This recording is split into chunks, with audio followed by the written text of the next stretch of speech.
Umut denen özde gizli arzuyu kimi kader demiş, fala bağlamış. Umut fukaraya bir dipsiz kuyu, kimi de düşünde mala bağlamış. Umut baldan tatlı, soğandan acı. Kurdu kardeş bilir, kuşları bacı.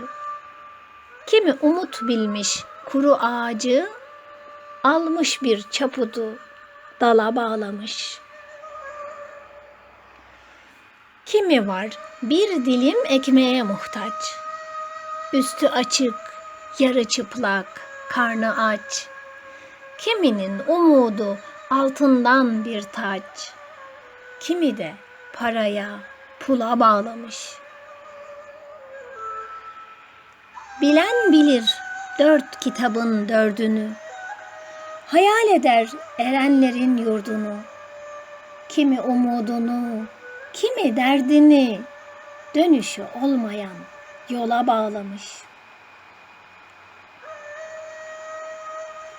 Kahya oğlu, seyran ettim bu hanı. Bir baktım ki uçurummuş her yanı. Aşıklarda feryad ile figanı, sazında 4 salı tele bağlamış. Sazında 4 sarı tele bağlamış.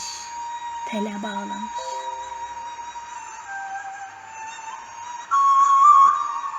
Şiir Ali Atar. Yorumlayan Hatice Türkmen Yurtseven.